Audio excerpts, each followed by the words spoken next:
प्रभु ने अपने महान प्रेम के कारण खुद को मेरे साथ इस वाचा में बांधा है और मेरे लिए कुछ करने की प्रतिज्ञाएं की है, और मेरे साथ अपने वचन से वो खड़ी रहेगा। और उसने प्रतिज्ञा के साथ वचन पर मोहर लगाई है, वचन पर यीशु मसीह के लहू से मोहर लगाई।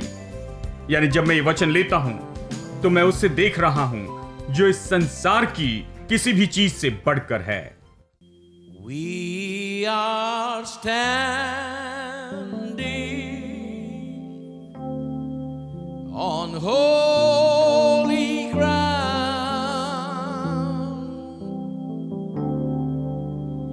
and I know that there are angels all around.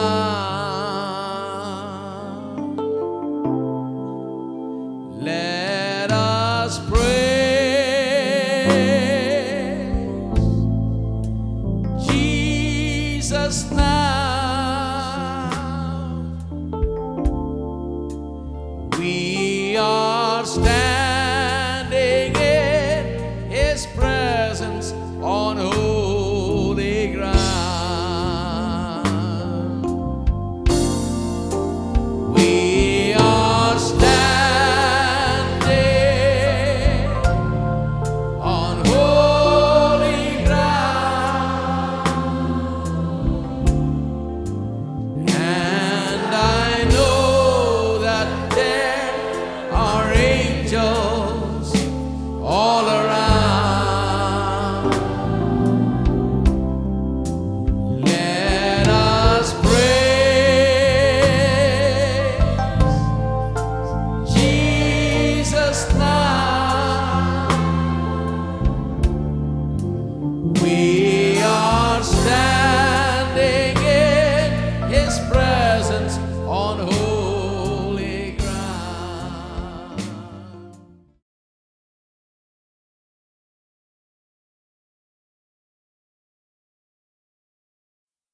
भजन 112 वचन 6, 7 और 8। वो तो सदा तक अटल रहेगा, धर्मी का स्मरण सदा तक बना रहेगा। वो बुरे समाचार से नहीं डरता, उसका हृदय यहोवा पर भरोसा रखने से स्थिर रहता। उसका हृदय संभला हुआ है, इसलिए वो न डरेगा, वरन अपने शत्रुओं पर दृष्टि करके संतुष्ट होगा। हम सिखा रहे हैं अपना दिल प्रभु के वचन पर स्थापित करना। जो दिल स्थापित है प्रभु के वचन पर, यह ऐसे जीवन की ओर ले जाता है जैसे भजन 112 में बताया गया है। मैंने आपको बताया था कि यह चित्र है, एक सिद्ध चित्र है कि विश्वासी कैसा होना चाहिए। इसलिए आईने में अपना चेहरा देखने के बजाय कि देखें कि आप कैसे हैं, इस चित्र को अपने सामने रखें, भजन 112 को अपने सामने रखें और प्रतिदिन इसे थोड़ा देखते जाएं।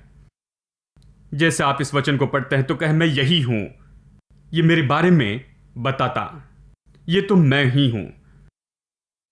तो आप जानते हैं कि आप सच में कैसे दिखते हैं प्रभु की आंखों में। प्रभु आपको ऐसे ही देखता है। अब यह वचन बताता है कि आत्मा, प्राण और शरीर, हमारा धन और उस व्यक्ति का हर दृष्टिकोण जिसका दिल प्रभु के वचन से भरा है। देखिए, दिल सही है तो जीवन सही है। अपने दिल की रक्षा चौकसी से करना, क्योंकि इसी से जीवन का स्रोत है। तो जीवन दिल से बहता है। दिल प्रभु के लिए सबसे मूल्यवान है। इसलिए जब प्रभु हमारे बारे में कहता है कि हमें कुछ देता है, तो वो हमें कुछ देने के लिए नहीं कहता। वो नहीं कहता कि मुझे पैसे दो, मुझे पैसे चाहिए, क्योंकि प्रभु को पैसे नहीं चाहिए। हम देते हैं प्रभु को देने के लिए नहीं, क्योंकि प्रभु को देने वाले हम कौन? क्योंकि दाऊद कहता है, हम तुझे देने वाले कौन है प्रभु, क्योंकि हमने सब कुछ तुझसे पाया है। यहां कोई नहीं जो प्रभु को दे सकता है, क्योंकि प्रभु ने सब कुछ दिया है और हमने कभी कुछ नहीं बनाया। हमने कभी कुछ नहीं बनाया, तो प्रभु को कैसे दे सकते हैं? हम देते हैं। कैसे देते हैं? हम बीज के रूप में देते हैं। जब हम बीज के रूप में देते हैं तो वो फसल लेकर आता है। हमारा भविष्य हमारे देने से निश्चित होता है, क्योंकि देने से हम विश्वास में काम करते हैं। हम दिखाते हैं कि हमारा प्रभु कौन है, हमारा स्रोत कौन है और हमने किस पर भरोसा रखा, और ये सब। तो हमारा देना तो ऐसा नहीं कि हम प्रभु को देते हैं। प्रभु हमसे जो मांगता है वो पैसा नहीं है या और कुछ नहीं है, वो हमारा दिल मांगता है। वो दिल में इतनी दिलचस्पी क्यों लेता? देखिए, उसके पास यही तो नहीं है, आपका दिल। उसके पास बाकी सब कुछ है, सारा सोना चांदी, अगर आप मांगो तो देगा। लेकिन बात यह है कि वह आपका दिल चाहता है। यदि मनुष्य अपना दिल प्रभु को दे, देखिए उद्धार इसी के बारे में है, फिर प्रभु उस मनुष्य में काम कर सकता है, तब वो अपनी इच्छा और योजना उसमें पूरी कर सकता है। तो वो कहता है कि मुझे अपना दिल दो। संसार में सबसे बढ़कर वो कहता है मुझे अपना दिल दो। तो वो मुझे बताता है कि इस जीवन में सबसे महत्वपूर्ण चीज क्या है। आपका दिल और मेरा दिल सबसे कीमती है। प्रभु वहां वास करना चाहता है, प्रभु वहां अपना वचन रखना चाहता है। ये दिल डर के लिए नहीं है, संदेह के लिए नहीं है, ये बेकार की चीजों को भरने के लिए नहीं, ये इन सारी दूसरी चीजों से भरने के लिए नहीं जिसे हम कई बार भरते हैं, पूरी गड़बड़ी और संदेह से और डर और चिंता और इन चीजों से। कुछ लोगों का दिल आज परेशानी में है, उनका जीवन बड़ी परेशानी में है क्योंकि उनका दिल परेशानी का दिल है, इन सारी चीजों से भरा है जिसके लिए प्रभु ने कभी नहीं चाहा कि आपके दिल को भर दे।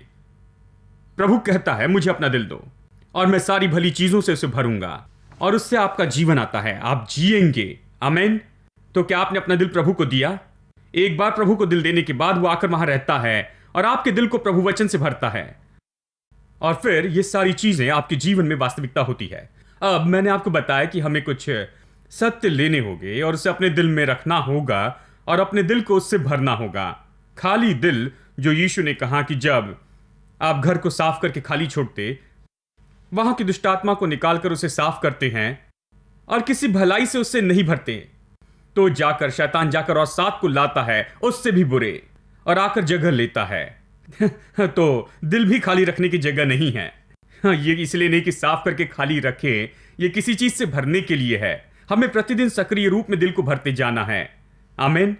यानी इसे प्रभु वचन से भरे। सबसे पहले आप इसे सत्य से भरें कि आप नई सृष्टि हैं, पुरानी बातें बीत गई और सब कुछ नया हो गया है। दूसरी चीज जिससे भरना है कि वो महान आप में रहता है।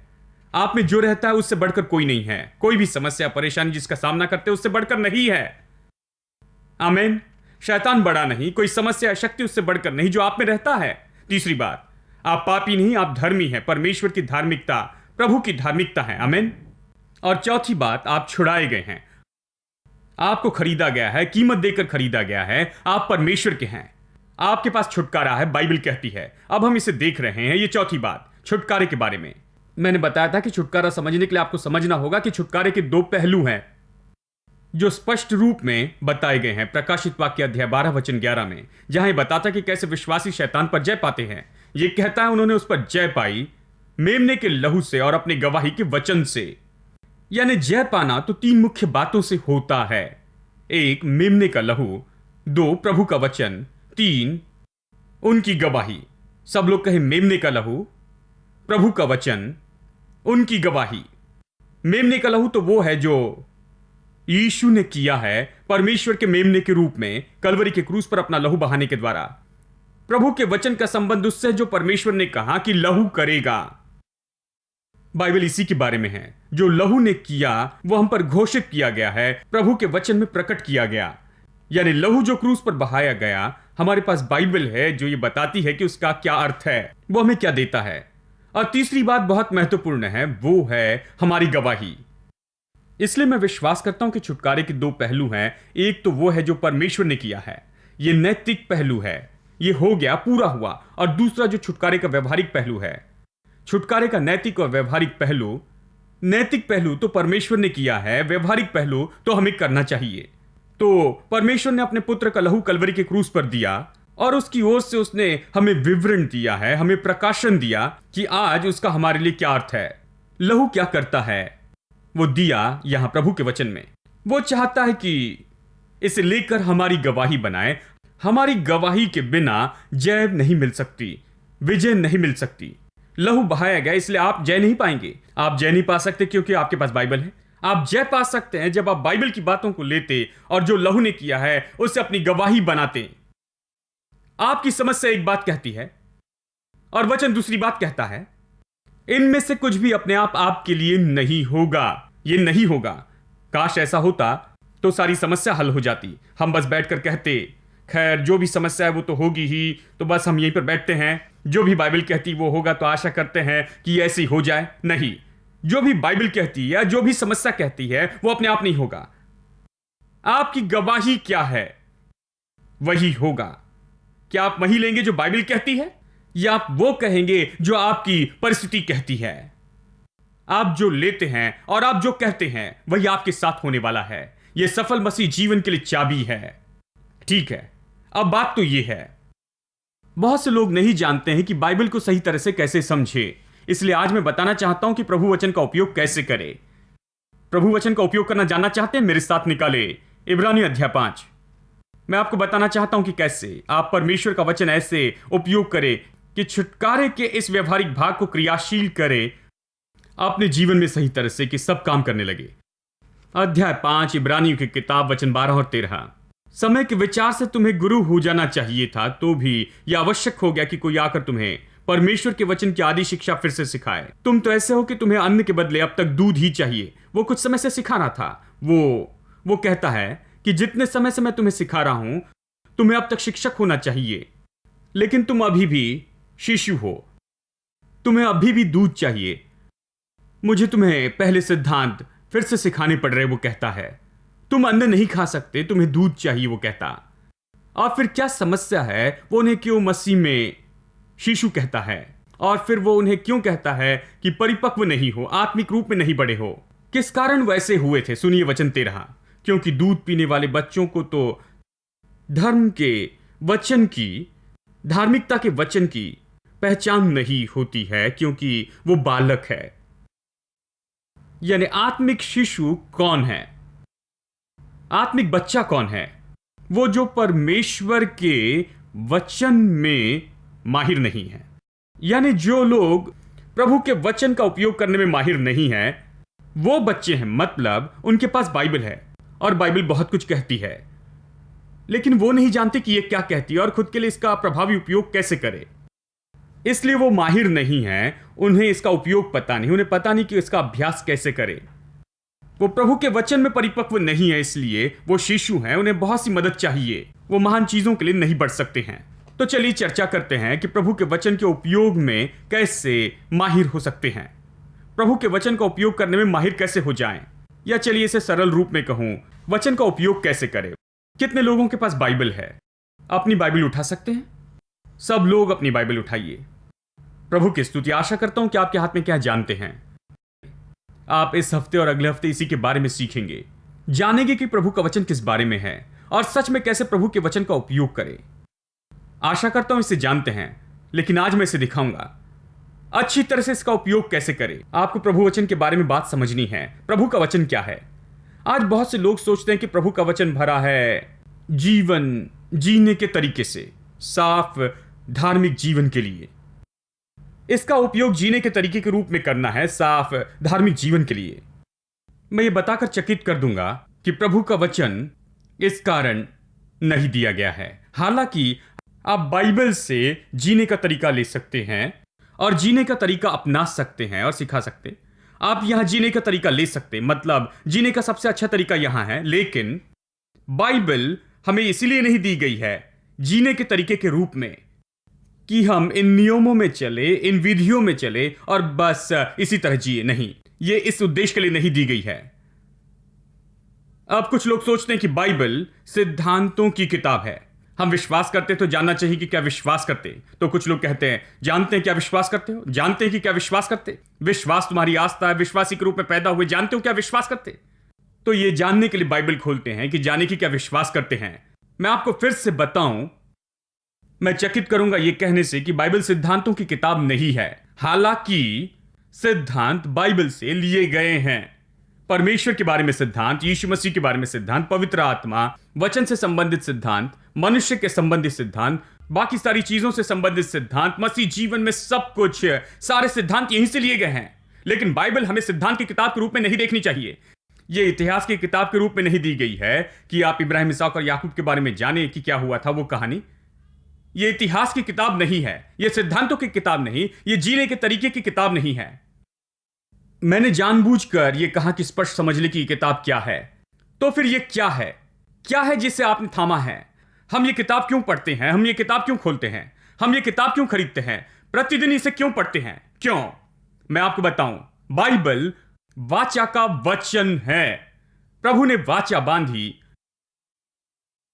और वाचा लहू की वाचा है और हर वाचा में उसके साथ कुछ प्रतिज्ञाएं होती है।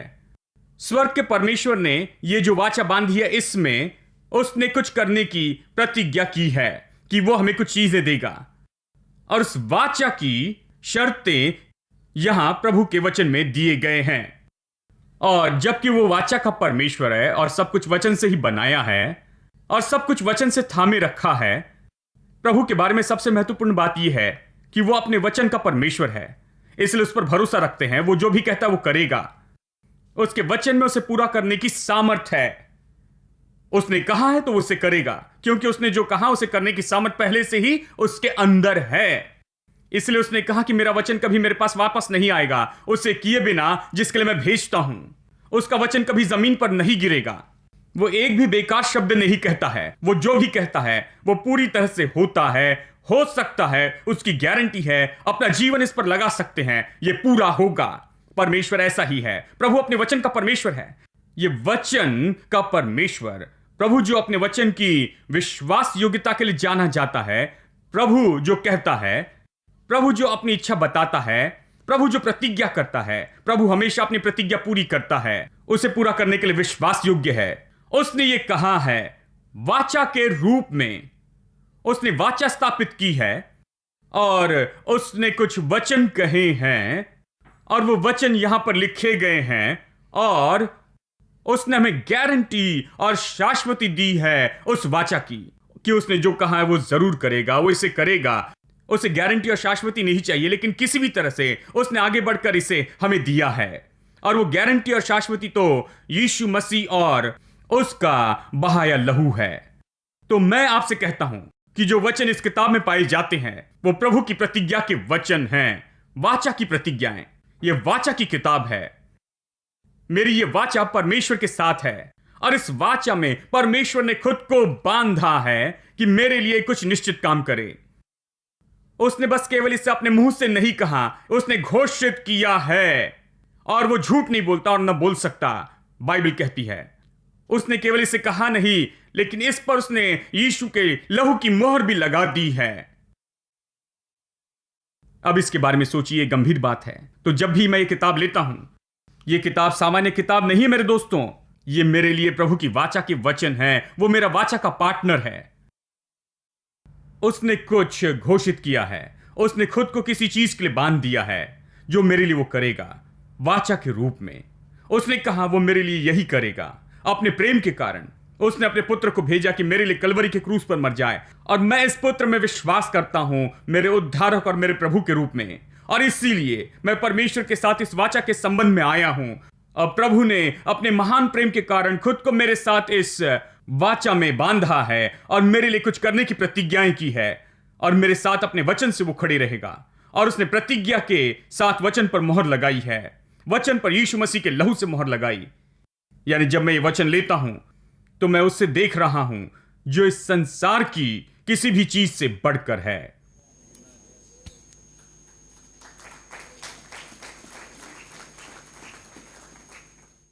ये बड़ा है मेरी सारी समस्याओं से। मैं जिन चीजों में से जा रहा हूं उससे ये बढ़कर है। ये मेरी सारी मुश्किलों से बढ़कर है। मैं इस जीवन में जो आशाहीनता का सामना कर रहा हूं ये उससे बढ़कर है। मैं इस जीवन में जिसका सामना कर रहा हूं ये उससे बढ़कर है। वचन और प्रभु ने कुछ करने के लिए खुद को जोड़ा है मेरे लिए वाचा के रूप में। ये बड़ा है क्योंकि वो जो भी कहता है वो करता है, कभी असफल नहीं होता। इसलिए ये सबसे बढ़कर है। ये बड़ा है। मैं जिन आर्थिक समस्याओं में से जाता हूं उससे, मैं बीमारी का सामना करता हूं उससे बढ़कर है। मैं जिन पारिवारिक समस्याओं का सामना करता हूं उससे बढ़कर है। ये किसी भी समस्या से बढ़कर है। शायद आप कहें समस्या मेरी बड़ी है, मैं बताऊं ये उससे बढ़कर है। आपकी समस्याएं शायद पूरी हो या ना हो, लेकिन ये अवश्य ही पूरा होगा। आमीन। इसलिए बड़ा है। इसलिए सिद्धांत की किताब नहीं है। जब भी मैं इसे खोलूं और मैं इसे देखूं, जब मैं इसे देखूं, क्योंकि यह वाचा का वचन है, यीशु मसीह के लहू की मुहर लगी है इस पर। जिस प्रभु ने कहा वो झूठ नहीं बोलता, ना बोल सकता, उसने कहा है। यह वचन उसके है। इसलिए मैं अपना समय अलग करूंगा, द्वार बंद करूंगा मैं अपनी खिड़कियां बंद कर दूंगा, मैं दूसरी चीजों को देखना बंद कर दूंगा, दूसरी चीजों को देखना बंद कर दूंगा, मैं बाकी सारी चीजों को देखना बंद कर दूंगा, मेरे सामने की चीजों को नहीं देखूंगा और मैं परमेश्वर के इस पवित्र वचन पर गौर करूंगा। प्रभु जो झूठ नहीं बोल सकता उसने कहा है, प्रभु जो कहता है वो हमेशा करता है उसने कहा है, प्रभु जिसके वचन कभी खाली नहीं जाते उसने कहा है। यही कारण है कि मैं द्वार बंद करता हूं और मैं बैठ जाता हूं और अपना सिर इसमें रखता हूं और इसे देखते रहता हूं और इन वचनों को अपने मुंह में और अपने दिल में रखता हूं, क्योंकि जीवन में यही तो सबसे निश्चित बात है। यह बाकी सारी चीजों से ज्यादा निश्चित है। मैं इससे बेहतर कैसे कहूं? मैं जैसे जानता था वैसे कह दिया। आप बाइबल क्यों पढ़ते हैं? बहुत से लोग बाइबल पढ़ते हैं, कहते हैं कि हां आज मैंने अपने 2 अध्याय पढ़ लिए। देखिए, ये तो लोग ऐसे लोग हैं जो प्रभु के वचन का उपयोग करने में माहिर नहीं हैं। वो नहीं जानते कि क्या करे, वो नहीं जानते कि बाइबल क्यों खोलते हैं, उन्हें पता नहीं कि वो इसे क्यों पढ़ते हैं। यह उसकी स्टडी के लिए नहीं दिया गया है, यह विश्वास करने के लिए और लेने के लिए दिया गया है। यह आपको विश्वास करने के लिए दिया गया है। अपनी सारी परिस्थिति और मुश्किलों के बावजूद यह आपको दिया गया है कि आप बाकी सारी चीजों का इनकार करें और इसे एकमात्र सत्य के रूप में जान ले। मैं उन चीजों का इनकार करना चाहता हूं जिसके बारे में बाइबल कहती है। मैं बाकी सारी चीजों का इनकार करता हूं बाइबल के अनुसार। मैं आकर बाइबल स्टडी नहीं करूंगा, मैं आकर इसे पढ़ूंगा और विश्वास करूंगा और विवरण दूंगा और इसे बताऊंगा कि इसे समझ सके और विश्वास करे और इसमें चल सके, क्योंकि यह जीवित परमेश्वर का वचन है। अब यह पूरी तरह से अलग चित्र देता है कि यह किस बारे में है। आमीन। यह अच्छा है कि हम बाइबल पढ़ते हैं और बाइबल पढ़ने की आदत रखी है कि एक साल में से पढ़े और खत्म करिए ये सारे काम। जब मैं छोटा था, पता नहीं कि साल भर में कितनी बार इसे पढ़ते थे। हम तो सुबह 4 अध्याय और शाम को 4 अध्याय पढ़ते थे। जानते हैं, परिवार का पढ़ना था। जब कोई पढ़ता तो बाकी सब सुनते। क्रम से सब लोग 5-5 वचन पढ़ते थे और हम बहुत थे। हम तो 11 थे, यानी माता पिता और बच्चे, साथ ही एक्स्ट्रा भी थे, यानी हम मिनी चर्च थे दोस्तों। हमने पढ़ा और बहुत से वचन पढ़े थे, वचन सुनते और प्रार्थना करते और ये सब कुछ किया। सब ठीक है, लेकिन बात यह है कि केवल बाद में मैंने जाना कि ये सब कुछ किस बारे में है। ये मेरे धार्मिक पढ़ने के लिए नहीं है, ये मेरे नैतिक जीवन के लिए नहीं है, ये सिद्धांत के लिए नहीं है। ये परमेश्वर का वचन है जो कभी नहीं टलता है। वो झूठ नहीं बोलता। इस वचन में वो मेरे साथ जुड़ जाता है। ये मेरे लिए उसके प्रेम के वचन हैं जो मुझे बताते हैं कि वो मेरे लिए यही करेगा। और मैं खुद को इन वचनों में देखता हूं और झिंझोड़ता हूं जो मुझे रोकने की कोशिश करते हैं उससे, और मेरे जीवन में डर और संदेह लेकर आते हैं। आमीन। हम गंभीर हो रहे हैं। इसे पढ़ने के बाद आप बाइबल ऐसे पढ़ेंगे जैसे पहले कभी नहीं पढ़ी थी, और अपना सिर इसमें रखेंगे अद्भुत रूप में, और इसके साथ ऐसा व्यवहार करेंगे जैसे पहले कभी नहीं किया। मेरे दोस्तों, आपको यह सब बताने में मेरी बस यही इच्छा है। देखिए, यह पूरे संसार में सबसे अद्भुत बात है। स्वर्ग में कौन सी चीज है जिसका स्वर्ग आदर करता है? अवश्य वो सोने और चांदी का आदर नहीं करते, क्योंकि उन्होंने सोने की सड़कें बनाई हैं। सोने के लिए उनके पास ज्यादा आदर नहीं है, लेकिन हम उसका आदर करते हैं। वो बस इस पर चलते हैं। देखिए, हम इन चीजों का आदर करते हैं जिसका स्वर्ग आदर नहीं करता। हीरो के फाटक है, दरवाजे हैं, कीमती रत्नों से कंपाउंड वॉल बनाई है। यानी वो इन चीजों का आदर नहीं करते जिन चीजों का हम बहुत आदर करते हैं और इन्हें बहुत कीमती मानते हैं। लेकिन स्वर्ग में यदि कोई चीज है जिसका सबसे ज्यादा आदर किया जाता है तो वो प्रभु का वचन है। प्रभु किसका आदर करता है? प्रभु अपने वचन का आदर करता है। देखिए, बाइबल कहती है कि उसने अपने वचन को अपने नाम से ज्यादा ऊंचा किया है। आमीन। यानी आपको इसी एंगल से प्रभु का वचन देखना होगा। यह कोई सामान्य किताब नहीं है, सिद्धांत नहीं है, हालांकि इससे सिद्धांत आए हैं। यह नियम नहीं है, हालांकि इसमें से नियम लिए गए हैं। यह ऐसी किताब नहीं है। यह तो परमेश्वर का वचन है, आपके लिए और मेरे लिए। प्रेमी वचन जिसके साथ उसने खुद को बांधा है और यीशु मसीह के लहू से मुहर लगाई है, हमें गारंटी देता है कि वो उसे आपके लिए पूरा करेगा। उसने ये वादा किया है। Surely goodness and mercy will follow me all of my life, and I will dwell in the house of the Lord forever, forever. Surely goodness and mercy will follow me all of my life, and I will be satisfied with the good things.